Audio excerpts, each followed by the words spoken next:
Educação à distância, mudando realidades.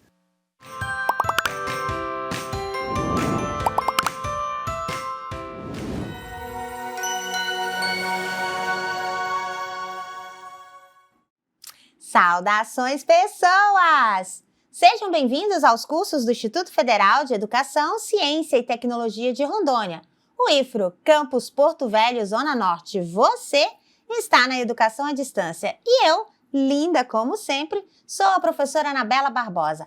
Juntinhos estamos na jornada de práticas colaborativas de estudos em grupo na série Professores Inspiradores. Nesse episódio, gente, esse episódio está simplesmente fabuloso, porque conversará conosco aqui a pessoa, olha, tem até camiseta, gente, é muito chique, hein? Camiseta inspirada numa de suas obras, ABCzônia. Mas vou deixar você curioso, porque eu vou começar com a minha audiodescrição. Eu sou uma mulher parda, de cabelos pretos na altura do ombro, estou com a camiseta com estampa de uma onça pintada, que faz referência ao livro ABCzônia, da nossa convidada de hoje, desse episódio.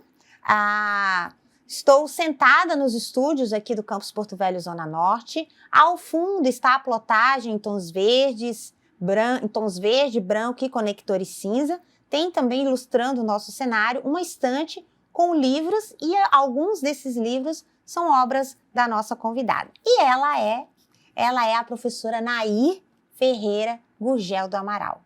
Ela é professora, escritora, pesquisadora, ela é licenciada em letras, fez mestrado em linguística, doutorado em linguística e língua portuguesa, pós-doutorado em educação, é professora titular aposentada da Universidade Federal de Rondônia, tem experiência na área de letras, com ênfase em pluralidade cultural e linguagem. E atua em várias áreas: aquisição de linguagem, alfabetização, letramento, análise do discurso, pluralidade cultural. E a gente tem algumas referências que vai ficar aí na descrição do episódio, que são suas obras, que você pode consultar e depois acessar e se enveredar pelo mundo, principalmente que ela publica da nossa cultura regional aqui da Amazônia, de Rondônia. Farinha pouca, meu pirão primeiro, a mesa com os ribeirinhos, tá? O endereço aí na descrição do episódio. Carapanã encheu, voou o porto-velhês, que eu tenho referência aqui, olha só, lindíssimo aqui do meu lado. Encantos do Rio Madeira, Histórias Ribeirinhas, que também está aqui disposto na nossa estante. E o mais recente, que é a Maria do Rio. Então, para conversar com a gente, professora Nair Gurgel, uma honra, professora, receber. Você é uma inspiração para mim, para vários professores e para muitos e muitos alunos. Seja bem-vinda. Muito obrigada, Anabela. É um prazer enorme, poder falar com você, com seus alunos, com todas as pessoas que nos ouvem.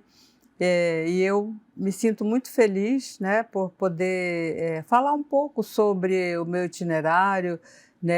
Também tive inspiradores, acho que todos nós devemos ter, inclusive, e acho que esse é um momento, vamos dizer assim, que a gente vai fazer muitas trocas, trocas educacionais, trocas de experiências, trocas de vivências.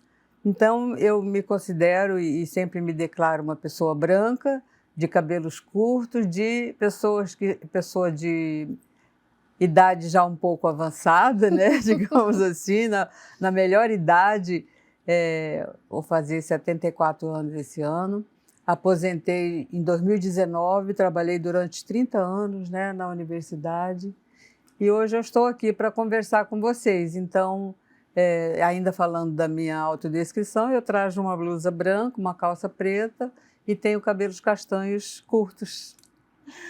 Professora Nair, olha, você é uma inspiração para mim, como eu falei, uma inspiração para os meus filhos. Meus filhos adoram as suas obras e, como professora da universidade, formou aí muitos professores e continua inspirando outras pessoas, mesmo depois de encerrar a prática efetivamente docente junto à universidade. E para a gente conversar, eu gostaria que você contasse para a gente sobre o seu itinerário, assim, como foi Quando chamou seu coração? Quando você se sentiu tocada para a educação e foi levada? Houve um namoro, houve uma luta, houve um encantamento? Quando que o seu coração foi chamado e você, não, vou para a educação? Então, chegou tardiamente. Eu digo que não é uma coisa que veio da infância, não. Eu sempre fui uma pessoa que gostei muito de ler e de escrever. Uma pessoa, vamos colocar aí, né, desde a infância, 7, 8 anos, quando eu tive os meus primeiros contatos com o livro. Então, assim, antes de falar dessa inspiração, eu vou dizer assim, que eu sou uma pantaneira, nasci no Mato Grosso do Sul, lá no Pantanal mesmo, e fui alfabetizada por um tio meu, que era professor da zona rural e que alfabetizou, né, as crianças, eu e mais 3 irmãos, lá mesmo na fazenda, né, dos nossos pais. E aí, a partir desse momento, assim, eu digo que eu não tive uma inspiração, mas eu acho que já ela vinha assim meio que enrustida, né? Pode ser. A gente começou a se identificar, mas a partir de quê? Desse contato que era um processo de alfabetização e letramento, sem conhecer essa palavra ainda, né, naquela época, que era a contação de histórias, né? Existia muito no final da tarde, né, à noite, na noitinha e tal, e a partir daí a gente começou a ouvir histórias primeiro, para depois ter o primeiro contato com o livro, né? E aí, como sempre, Monteiro Lobato, né, era o primeiro autor que era apresentado às crianças, né, daquela época e sempre ainda até hoje. A partir daí, né, em todo o meu percurso, vamos dizer assim, de ensino fundamental, né, e médio, não houve assim, né, uma identificação muito grande com nenhum aspecto, com nenhuma área, pelo menos não que eu me lembre, né? Eu estudei em colégio de internato, né, de freiras, tanto em Mato Grosso quanto em São Paulo. E depois, quando eu me casei muito cedo, muito jovem, casei com 16 anos. Ai, menina! E aí vim para cá, vim morar em Rondônia. Foi por causa do casamento, então, do casamento. Que você veio para Meu Rondônia. marido é amazonense, né, mas já tinha irmãos morando aqui, Rondônia estava despontando, né, como uma esperança, né, para as outras pessoas que queriam vir tentar a vida aqui. E eu vim com 2 filhos, apenas pequenos, e depois tive mais 2 aqui.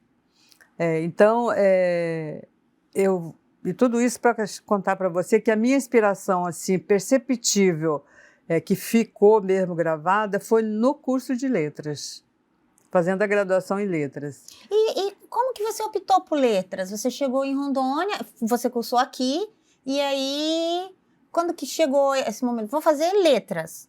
Por causa dessa minha identificação com a leitura e com a escrita. Com a contação de história. Eu dizia, né, já casada com o meu esposo, sempre assim, eu gosto do cheiro do papel, eu gosto de escrever, eu gosto, né, de ler, eu quero fazer alguma coisa. Eu sabia que eu queria fazer alguma coisa. Aí eu fiz música, fiz pintura, né, pintei alguns quadros, fui tentando algumas coisas, sempre na área das artes, né, mas aí eu falei assim, bom, agora que meus filhos já estão maiorzinhos, posso fazer, né, pensar, estava surgindo, né, os cursos de graduação na Unira, que ainda funcionava aqui no centro.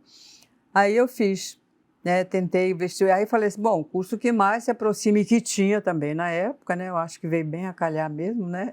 Acabou que Era foi, letras, com contação de história, casou. Exatamente. Foi o segundo casamento. Mas assim, eu pensava em fazer letras para melhorar a escrita, né? Não para o magistério, né? Não para o magistério. Aliás, eu nem pensei nisso, acho que não li. Eu queria aprender inglês, porque era junto aquela época ainda, não era separado, a opção era letras, português e inglês. Você não tinha opção de separar ou inglês. A graduação, a licenciatura era conjunta, isso. Então, eu fazia aula de inglês fora, então eu já faço letras, né, que melhora a leitura, a escrita e já aprendo um pouco de inglês. E fiz letras. E fui fazendo, e fui gostando, fui me identificando. E assim, quando chegou mais para o final do curso, começaram os estágios.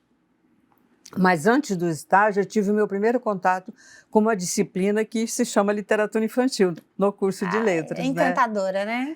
E aí, a professora maravilhosa, a professora Araci, ela da UFMG, de Minas Gerais, né, veio para cá, já voltou para lá. Assim, nos introduziu nesse mundo mágico que me lembrou muito a minha infância, né? E foi desmistificando uma série de questões, introduzindo outras, trazendo escritores renomados para cá, né? Nós tivemos aqui Lígia Bojunga, na época Ana Maria Machado, né? Bartolomeu aqui, Campos de Queiroz, né? Adoro Ana Maria Machado. Então, vários autores famosos vieram através, né, dessa junção que era a SEDUC com a UNIR, né, que tinha um projeto, né, em comum e que trabalhava a questão da leitura propriamente dita, né, em sala de aula. E então, aí eu falei assim, quando me perguntavam antes de fazer o estágio, eu dizia, não, vou só mesmo... Só para escrever, só para me aprimorar. Aprender inglês e tal. Mas quando eu entrei na sala de aula para fazer estágio, não teve jeito. Eu digo, gente, será que era isso que eu queria? Não sabia, né? Aquele contato, assim, o nervosismo do primeiro contato com os alunos, né? Preparando uma aula para ministrar no estágio supervisionado. E aí fui tomando gosto e fui indo às escolas para incentivar a leitura e tal, tanto que não perdi tempo. Assim que eu terminei o curso, teve a primeira especialização, né, na universidade, que veio o pessoal lá da UFMG para cá, e a primeira especialização, lato sensu, né, da universidade foi essa, era em língua portuguesa. E aí foi maravilhoso porque, apesar de eu ter professores modernos, né, que já introduziam a questão linguística muito modernamente, que era uma ciência nova, relativamente nova, eles desconstruíram mais um bocado de coisa, porque o papel da ciência é esse, né? É mexer com a sua cabeça e dizer que nada está pronto, acabado, né? Que toda As verdades verdade são provisórias. Relativas de ponta, né? Como a gente quer chamar, pode chamar assim também. E então, a primeira coisa que me disseram na especialização foi assim, esquece tudo que você aprendeu na graduação. É daqui para frente. Aí eu falei, vem coisa boa por aí, Com né? certeza. Eu sempre fui uma pessoa que não tive nenhuma resistência ao novo, né? A mudanças. Eu acho que isso é um bom começo para quem quer ser professor. E aí sim, eu comecei a gostar de não sair mais da sala de aula. Fiz concurso, saí da UNIR, fiz concurso público para o Estado. Ministrei aula no Carmela Dutra por uns 2 anos. Grande, né? Um espaço de formação de professores, referência Implantamos lá aqui no salas nosso de leituras, fizemos projetos diferenciados lá no Carmela Dutra. Aí em 90 veio o concurso para a UNIR. Em seguida, eu formei em 87, ó. Em 3 anos eu já estava fazendo... próximo. Com a especialização, naquela época não exigia ainda titulação, porque até ninguém tinha, né? Muita ainda. Mas você já tinha? Eu tinha uma especialização, mas ainda ninguém tinha mestrado na universidade. Aí fiz o concurso e passei para a universidade e, na sequência, já fui lotada no departamento de letras, como professora de língua portuguesa, e eu gostaria muito de ter ido, né, para a literatura, mas o concurso era específico para a língua portuguesa e não me impediu em nada, né, de trabalhar essa questão da literatura infantil. Então, daí eu não larguei mais, né, a sala de aula, a educação, e estive assim, em tempo integral mesmo, dedicada a ela, seja na graduação, na pós-graduação, fazendo pesquisa, extensão, indo né, para as comunidades ribeirinhas, como eu sempre fui, né, fazer pesquisa. E essa é a minha segunda aqui indagação. São muitas indagações, né, mas a gente não pode fazer todas, porque a gente não tem todo esse tempo. Mas minha segunda indagação aqui nessa história, né, de vida que aqui no nosso espaço, a gente costuma comentar que a história da educação se faz pela história dos professores que trabalham na escola, dos professores que constroem essa história da escola, como construíram a história do Carmela Dutra, que é referência, né, na formação de professores no estado de Rondônia, e constroem a história da educação de Rondônia, a história da educação. Então, são as pessoas que constroem essa história.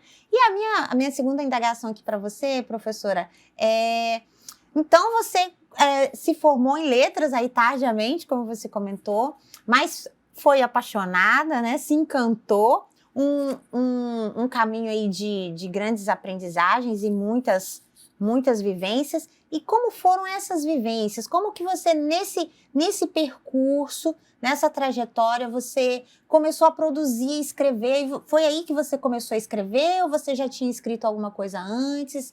Como que foi esse itinerário da sua produção literária, tanto científica quanto literária?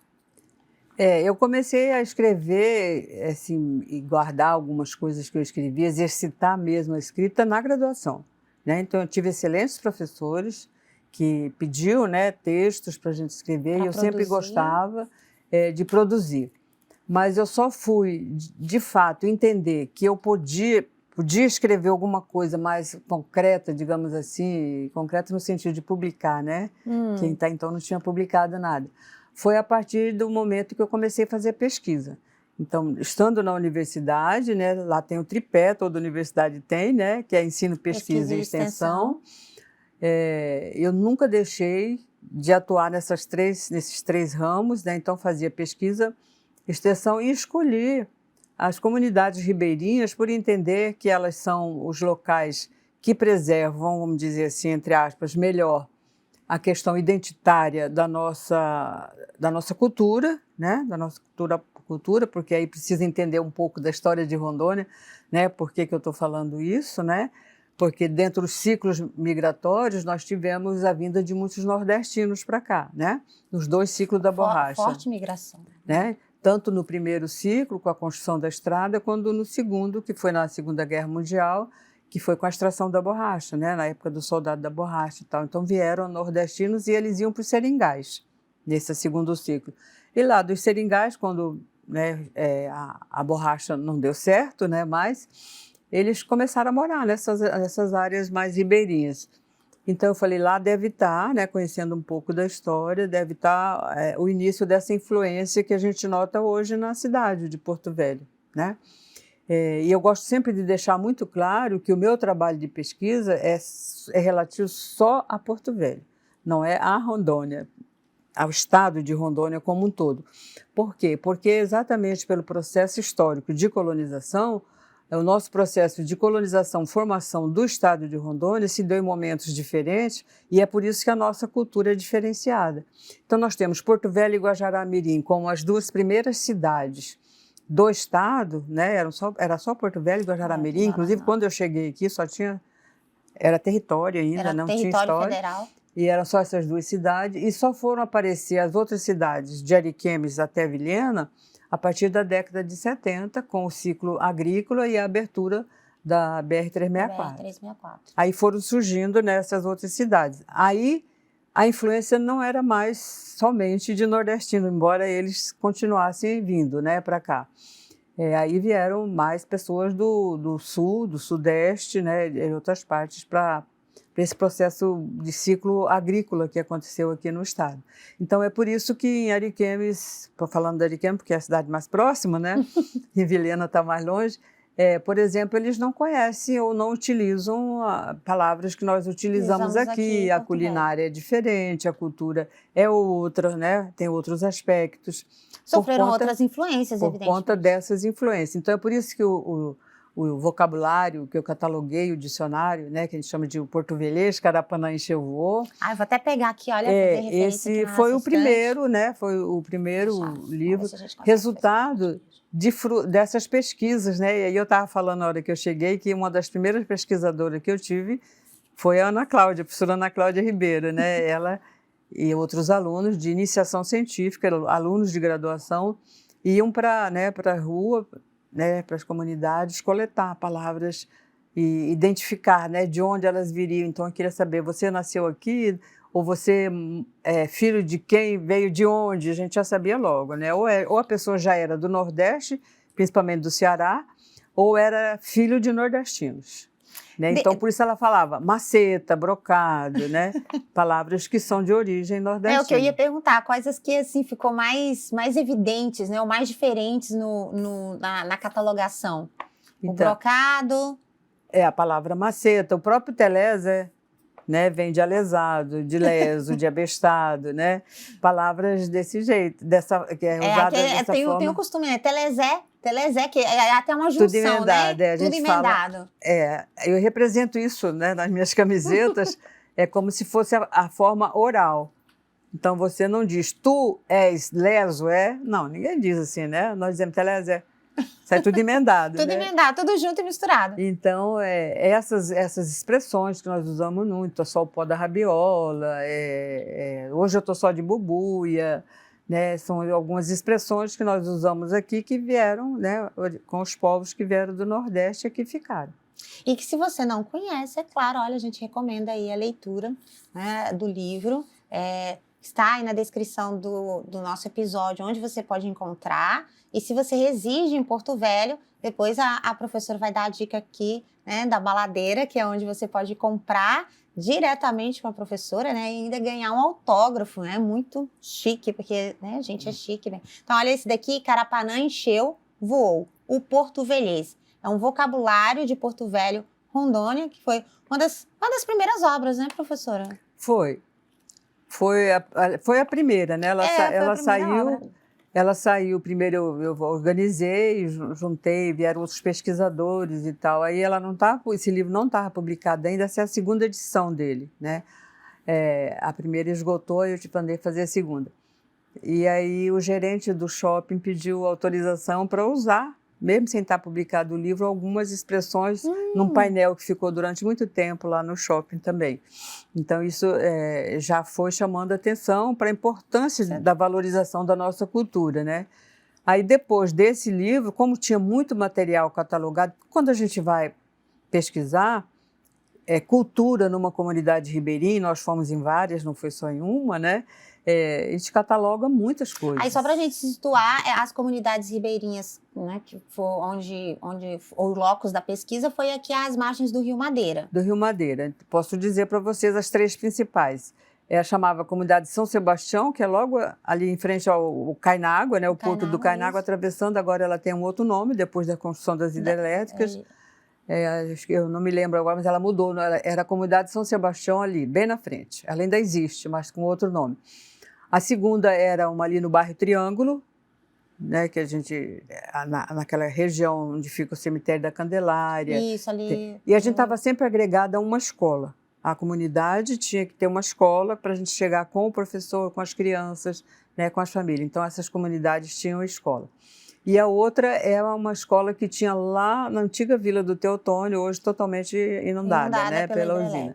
Que era, a escola chamava-se Antônio Augusto de Vasconcelos. Então, essas três comunidades foram a que nós mais pesquisamos, né, de onde nós trouxemos questões culturais como o vocabulário, a culinária, né, as festas, as lendas. Então, tudo que envolve cultura, né, os saberes, né, que é patrimônio material e imaterial, a gente catalogou. E por isso eu falei, não tem como isso ficar só nos relatórios de pesquisa, arquivado na biblioteca da Unir. E aí resolvemos começar a investir na publicação, né? Foi primeiro o livro, depois foi Farinha Pouca, Meu Pirão primeiro, a mesa com as ribeirinhas. Que aí vai ressaltar a ideia da culinária. Da culinária, né? A culinária ribeirinha, mas não só a culinária, ele é um livro cultural, porque ele traz provérbios, ele traz brinquedos, né, que as crianças usavam, intermeados com a culinária, e os temperos né, típicos daqui, o tucupi, o jambu, né? Essas coisas que são mais pimenta murupi, pimenta de cheiro, né? São temperos característicos daqui da região. Qual que é o prato o que mais te reservou a memória, assim, nesse do Farinha Pouca, Meu Pirão primeiro? Então, tem os pratos que são tipicamente dos ribeirinhos, que são as caldeiradas, né? De qualquer peixe. É verdade, caldeirada é de qualquer típico. Peixe é a moqueca, né? Que é o peixe assado na folha. A moqueca não, peixe na folha da bananeira, né? Então, peixe assado na folha da bananeira. Aí pode ser da sardinha ao tambaqui. E a caldeirada, que muita gente chama de peixe tibum, que é a caldeirada... Peixe tibum, essa eu não tinha ouvido na ainda. água. É que o ribeirinho muitas vezes não tem toda essa riqueza de condimentos que nós temos aqui na cidade. Você vai num restaurante, uma caldeirada vem com ovo cozido, vem com azeitona, vem com... né, uma série de coisas. Lá é tibum, é água, sal e um cheiro verdezinho assim. E o peixe? É o que tem na horta deles, né? E o peixe e o sal. Tanto que é diferente, por exemplo, da moqueca, tanto mineira quanto capixaba, porque realmente remete a essa ideia mesmo, né, do peixe dentro d'água. E pouco menos, né? Pouco menos. Aí completa com a farinha d'água, né? Então, esse é o prato que a gente observou muito bem vamos dizer assim, nas comunidades ribeirinhas. Além disso, o açaí e as frutas, né, que tem bastante lá nas comunidades ribeirinhas. Mas o livro ele é dividido em vários capítulos, e um dos capítulos, o último, inclusive, desse livro, a última parte dele, eu falo dos híbridos. O que são os híbridos? O que são? Me conta. para tudo, servindo para tudo, o híbrido significa mistura. Né?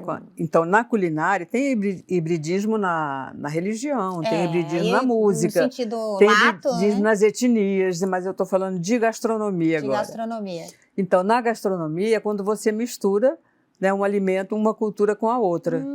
Tá? Você recebe uma receita e chega aqui e você adapta. Recebe uma receita nordestina e começa a colocar um açaí nela, por exemplo, aí ela já é uma comida híbrida, Ou pode ser o contrário, o açaí aqui é tomado puro, só com farinha d'água e às vezes comido com peixe frito ou charque, né?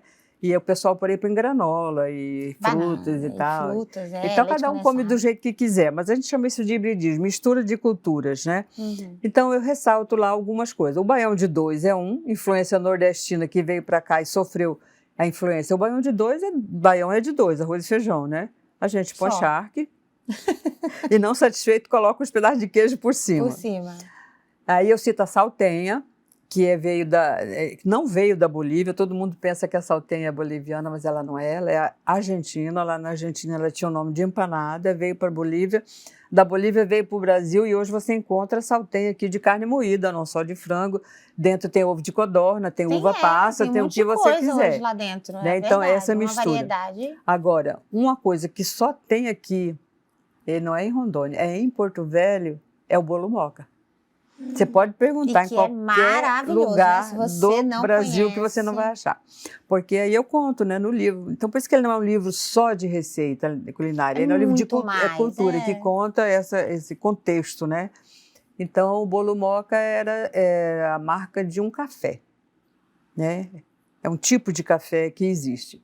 E depois, ele é um tipo de café, que eu falo é fruto, né? Café moca, ou moche, como eles chamam. E aí existe um tipo de café que você prepara numa lanchonete e tal, né? Ele leva chocolate e tal. Mas nós estamos falando de uma marca de café que vinha de Portugal e era para cá, para Porto Velho. Vinha importada por um dono de uma loja que vendia bolos e café e tal. E ele colocou nesse bolo o café.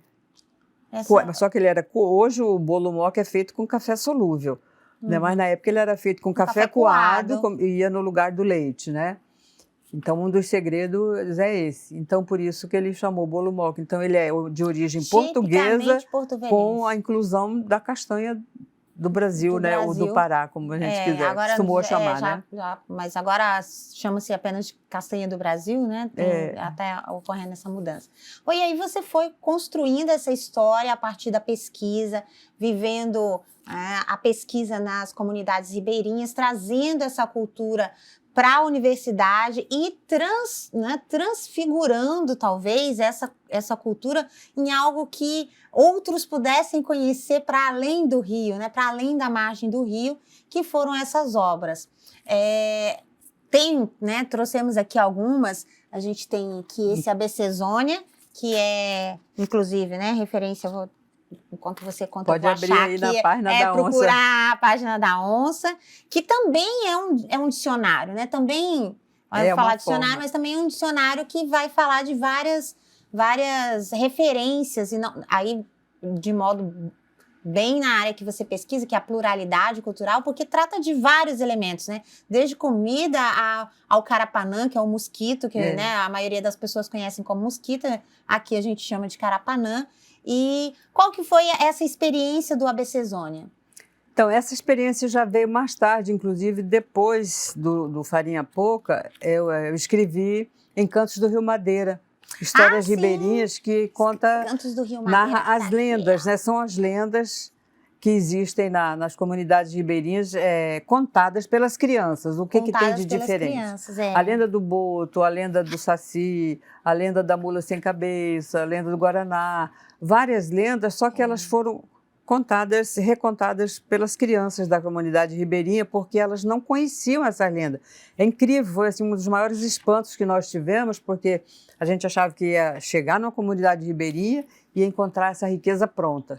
Não. Como aquela que você ouvia na época que você era criança. Não, as comunidades ribeirinhas não têm diferença nenhuma, elas só estão à margem do rio, mais lá para frente. Tem televisão, tem, né?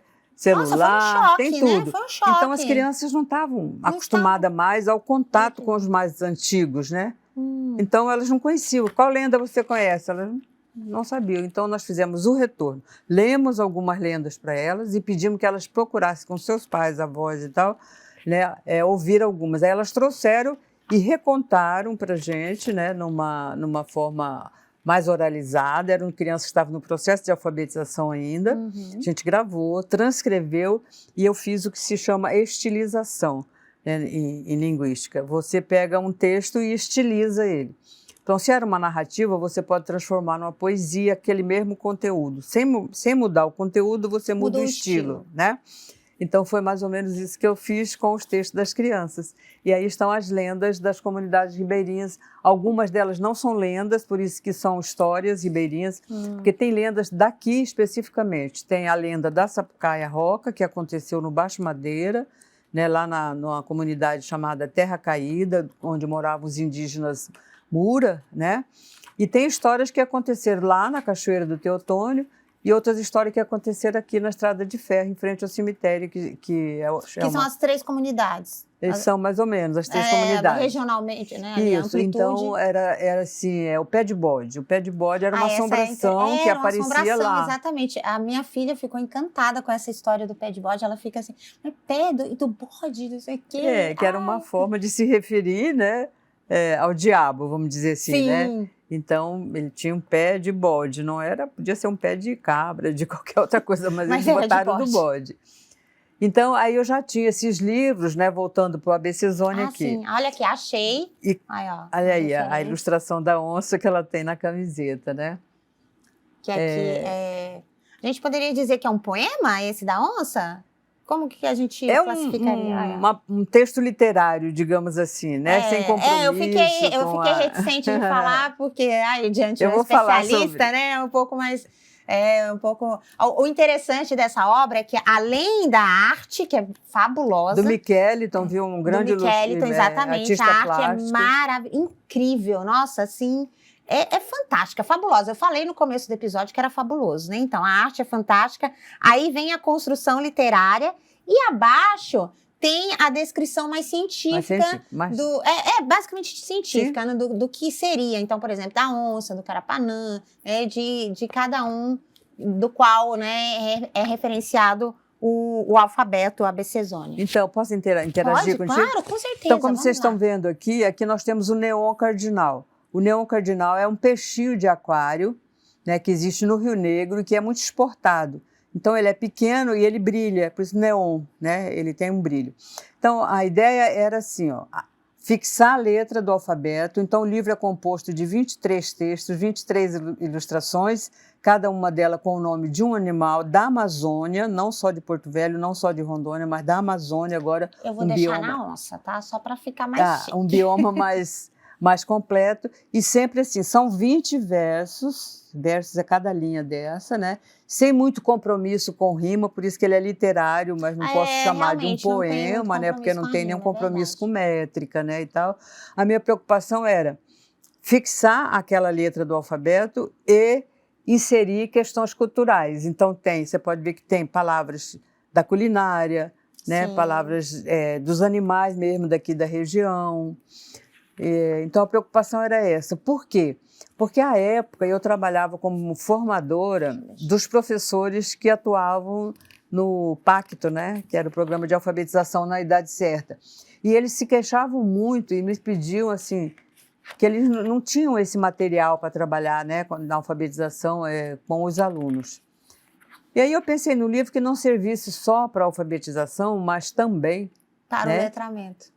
Para a questão do letramento e para outros níveis, porque depende de como você olhar para esse livro, você vai encontrar recursos literários, né, como intertextualidade, polifonias, aliterações. Pode ser trabalhado com qualquer idade. Com qualquer idade. Exatamente. Ele é um livro que vai depender, vamos dizer assim, do objetivo e do projeto do professor. Pedagógico. Eu já fui em escola que trabalhou esse livro com crianças que não sabiam ler ainda, né, do pré.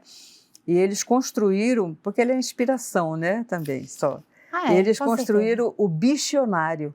Ah, que incrível! Bicionário. Nossa! O Bicionário, assim, cada criança constrói o seu Piccionário de acordo com os bichos que ele quiser, não precisa ser da Amazônia, nem nada. Então, não precisa ser arara, como é aqui, né? Aqui é arara. Pode ser anta, pode ser qualquer animal que ele goste da casa dele. O B não precisa ser boto, pode ser boi, né?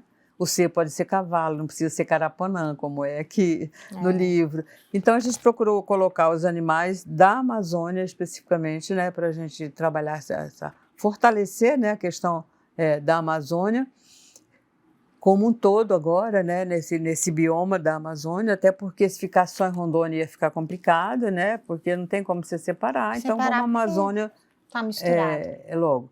E aí ele tem tido assim bastante aceitação, as crianças têm se identificado. No final ele apresenta um alfabeto em Libras e uma explicação por que não tem nenhum animal com as letras K, W e Y, né, porque à época não tinha tido a última reforma ortográfica quando elas foram inseridas. Então não se criou mais nenhum animal, né, de lá para cá. E então assim mesmo foi difícil, né, assim, encontrar, tinha letra que não tinha nenhum animal, você tinha que pesquisar, por exemplo, a letra H, eu tive que ir para o nome científico, né, e achei só o nome científico de uma perereca aqui da Amazônia que se chama Halliday, né? Do é uma pererequinha do Michele. Não tinha nenhum animal com a letra H, em lugar nenhum, muito menos na Amazônia, né? E aí foi a perereca que apareceu com esse nome científico dela, né? Que é Halliday, né? Então, assim, é um trabalho de pesquisa, como ela já explicou bem. No meio ele é cultural, né? Com a fixação daquela letra, e ao final uma parte mais científica de explicação, né, daquele animal que a gente está tratando. Bom, e um dos últimos que veio agora para as nossas mãos, né, de modo tão gratificante, é Maria do Rio, dentre tantas outras obras, claro que a gente não tratou de todas aqui, mas nos links que estão disponíveis aí na descrição do episódio você pode localizar as demais obras e os contatos da professora Naê para você continuar sua inspiração. É Maria do Rio, que é uma das últimas obras publicadas, né, professora? Por enquanto. Tem um que já ganhou o edital da Lei Paulo Gustavo, o último, que o livro chama-se Era Uma Vez, Saberes e Sabores da Amazônia, que aí são 20 narrativas, né, de preferência indígenas, dos povos originários, acompanhada de 20 receitas. Eu faço uma junção. E para apresentar essas narrativas, eu dialogo com os meus 2 netos. E eles vão perguntando, para não ficar cansativo a parte técnica, o que significa, por exemplo, Nhangatu, quando eu vou falar, né, da lenda das Amazonas e tal. Aí, assim, então são eles que me perguntam e eu vou respondendo. Então, esse livro ganhou, né, o edital, então, Paulo Gustavo. Vai vir obra nova. Em breve, até agosto, acho que sai mais um livro aí. E a Maria do Rio é o resultado de um conto que eu publiquei para a Embaixada de Costa Rica, juntamente com alguns outros escritores do Brasil inteiro, e que depois eles liberam, como ele foi um livro publicado lá em Costa Rica, para ser distribuído gratuitamente para as escolas. Como uma política pública. Não teve venda, eles liberaram a gente para publicar o livro. Quem quisesse publicar o texto. Os autores que quisessem. Entendi. E aí, lá nesse livro, que é em espanhol, inclusive, tem autores como Ziraldo, como eu falei, Ana Maria Machado, escritores famosos, né? E daqui de Rondônia, fomos eu e a professora Neuza Tesari também, está comigo. E aí eu republiquei, claro que eu reescrevi, inseri coisas novas, mudei, mas eu aproveitei aquele conto, né, que já tinha sido publicado, e mudei o nome, inclusive. Botei Maria do Rio, porque eu queria contar a história dessa mulher, né, para falar um pouco, né, dessa mulher guerreira que mora, né, às margens do rio, sofredora, lutando, né, e tal. E, na verdade, ela tem uma alucinação, né, logo no início da história, assim, se mergulha no rio e cai no rio, e tudo acontece lá no fundo do rio, nessa história, né? Uma loucura. É um conto, né? É um conto. Aí aparecem várias lendas, né, novamente, e quando ela acorda, ela está numa choupana, né, numa cabana indígena, sendo tratada por um pajé, que dá dando chá de chinchona para ela, que é é o remédio que eles dão, né, que eles tomam para curar a A malária. malária. Como ela gostava de pescar, e o livro começa com ela pescando na beira do Rio Madeira, embaixo de uma engazeira, junto com outras crianças, né? Então, ele... Quer ver, se você pegar, eu vou te mostrar um segredinho em primeira mão. Ai, nossa, que emoção. O ilustrador desse livro é o Flávio Dutka, outro grande artista plástico que nós temos aqui também, né? Além do Michele, tem ele. Ele, quando terminou de ilustrar, ele falou assim: professor, a vilã da história não aparece na sua história. Quem é que causou toda essa alucinação na Maria do Rio, né? Para ela ficar vendo essas coisas e depois ser curada? Foi a Carapanã. Foi a Carapanã? Foi a Carapanã, que picou, porque ela estava pescando e tal. Aí eu falei, então pronto, a ilustração, o ilustrador é parceiro, né, de quem escreve. Aí ele colocou aqui, ó, bem pequenininha. miudinho. Olha, Uma carapanãzinha aí no canto do livro. Acho que não vai conseguir. Mas se você... Bem aqui no meu dedinho tá lá o Carapanã bem pequenininho, que é o causador de todo o conto, né? Que é o provocador. Então ele também é um livro que dá margem para vários. Eu digo que ele não é muito infantil, porque eu usei muitos implícitos, sabe? Muito intertextualidade, deixei alguns recursos assim, que a criança pode passar batido sem prejuízo. Não precisa, no caso, sendo professor da educação infantil dos anos iniciais, não precisa explorar. Mas se, por exemplo, quiser trabalhar numa graduação de letras, por exemplo, esses recursos, é um livro que pode trabalhar na graduação, porque... Ou além. Quando eu vou falar da Mula Sem Cabeça nesse livro, eu vou falar, não, a Maria do Rio que fala, né? Ela que conta. Ela só diz assim, entendi, a noiva, o padre, o pecado. Acabou, não fala mais nada. O leitor que tem bagagem... Tem que fazer suas inferências. Que tem a bagagem literária, ele vai inferir. Ela está falando de quê? Da lenda da Mula Sem Cabeça, que conta o quê? Que quando a mulher namora com o padre, ela vira mula sem cabeça. Então, o pecado, né? E na ilustração você vê que a noiva está sempre do lado do padre. E o noivo dela era o Boto. Então tem umas coisas que só vão descobrir lendo mesmo. É um livro só percorrendo. E a gente não vai dar mais spoiler, né? Porque aí... agora só lendo, né? Agora só lendo. Professora, nós poderíamos ficar aqui ad eterno, porque é tão gostoso, né? Contar a história contar a história é mais do que contar a história, né? Contar a história são as vivências, são as memórias, é a vida, é o contexto, são as pessoas, né? Tudo que nos torna quem nós somos pode ser contado. E a história geralmente torna isso ainda mais bonito. Uhum. E considerando que agora a gente já está encerrando, infelizmente, que mensagem que você deixaria aí para os futuros educadores de todas as áreas, né, os pedagogos, os licenciados, aqueles que vão se enveredar pela educação lá na tenra infância ou tardiamente, né, mas que de repente vai ser esse o chamado deles agora com as suas palavras. Qual a mensagem? Então, a primeira mensagem que eu quero deixar é que educar é um ato de amor, né? Você falou em Paulo Freire. Paulo Freire, homenagem a Paulo Freire, não tem como deixar Paulo Freire de fora, né? E esse ato de amor é muito abrangente, é muito complexo. Por quê? Porque ele envolve sempre o outro. Então, a primeira coisa, um professor, uma pessoa que opta, né, faz essa opção, né, pela educação, pelo ato de ensinar, tem que saber que ensinar é também aprender. Entendeu? Tem gente que acha isso assim, isso é um absurdo, isso é falácia, isso não existe. Nossa, como existe? Eu também achei. Quando eu vi essa frase pela primeira vez, eu falei, como que você ensina aprendendo? Você está ensinando para crianças aprende com e tal. Criança, né? A gente aprende tanto, mas tanto, porque eles nos impulsionam a pesquisar mais, a preparar aulas, né?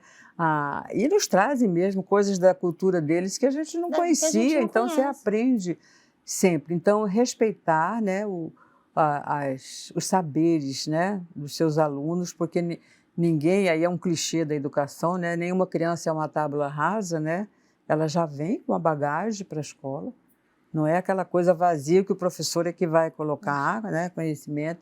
Então, saber respeitar isso. A segunda coisa que eu acho muito importante, que eu levei muito em consideração, eu já falei no começo da nossa conversa, não ter medo de mudar. Está aberto. Ser uma pessoa aberta a mudanças, porque a mudança é necessária, como eu falei para você. Então, assim, eu já tive depoimentos de ex-alunos meus que disseram assim: ah, professora, a senhora é muito sonhadora. A senhora ensina, né, para a gente essas novas formas de ensinar, de como ensinar a ler, escrever e tal, mas isso não funciona na escola. Chega lá, você tem um livro didático que você tem que seguir, tem o pai cobrando conteúdo e não sei o quê, e a gente tem que seguir aquilo, senão, né, não tá, eu digo, eu sei disso. Mas quem tem que aceitar primeiro é você. Se você acredita que pode mudar, né, e a mudança é possível, você tem como convencer. Primeiro a direção da escola, depois os pais dos alunos e, por último, os alunos, eles são os que menos dão trabalho. Eu fiz isso no Carmela Dutra e tive que ter todo esse trabalho. Levar um projeto, sentar com a diretora, mostrar para ela, dizer, eu quero desenvolver esse projeto. A senhora confia em mim? Aí ela meio que não confiou não, sabe? Mas, de vez em quando ela aparecia na porta da minha sala, tá tudo bem, porque conferida. Era diferente. E é natural que um aluno que está acostumado com aula rígida, um atrás do outro, na carteira, silêncio, ora, aula de comunicação, de português, e o aluno não pode falar, como? E um atrás do outro, né? Como é que a gente comunica um atrás do Então, outro? assim, ela achava que estava um pouco bagunçada a minha sala, eu dizia assim mesmo, depois eles acostumam. E aí foi mudando a forma de ensinar. A leitura não era aquela coisa, acho que eu vou falar mais disso com a Ana Cláudia, né? Que é especificamente sobre formação de leitores. Mas não é aquela coisa obrigatória, tem que ser prazerosa, né? A pessoa tem que gostar do que está fazendo, não pode cobrar. E eu vejo, assim, né, nesse assunto da leitura, e fechando, porque tem tudo a ver com a sua história, que a leitura ela não é cobrada, né? O cobrar já perde o encantamento da leitura. Total. Ela tem que ser do mesmo modo que você colocou, que tem que vir primeiro do professor, tem que vir primeiro do professor de fato, né? Se ele não lê, se ele não leva o seu livro, se ele não conta a sua história, se ele não começa com um poema, ou se ele não encerra com um conto, dificilmente vai haver um encantamento para a leitura.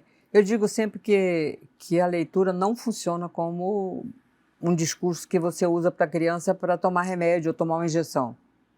Toma, que é ruim, mas faz bem. Não é? Não é assim? Não é. Você não mente para a criança que o remédio é gostoso, nem que a injeção não vai doer. Não tem como, não pode. né? Ela vai experimentar. Ela vai experimentar e Mas vai assim, saber. você vai tomar porque vai fazer bem para você. Com a leitura isso não funciona. Você pode dizer assim, ler é ruim, é chato, mas vai fazer bem para você? Não. É que não pode ser ruim, né? Não pode ser chato. Tem que ser É aquilo que gostoso. você falou. O aluno tem que sentir no professor que ele é um leitor também. Que ele também gosta de ler. Não é só uma pessoa que está lá para mandá-lo. Né, dizer, você tem que ler, você precisa ler, não, mas que ele com quem ele possa dialogar. E é muito mais fácil você conseguir leitores. Conseguir leitores, professores e inspiradores, como a professora Nair. Professora, nossa, honrada de receber você aqui com toda essa história, né, com histórias que vão continuar, como continuam com a minha filha agora, que é uma, né, Manda um beijo para ela. Uma fã da sua literatura, e a gente deseja que tenham inspirado vocês, tocado seus corações. É claro que aqui a gente trouxe só um pouquinho da história. Se você quiser saber mais, curiose-se, acesse o material, acesse os links que estão disponíveis no episódio e siga reto toda a vida, que é logo ali. Até a próxima, bonanças!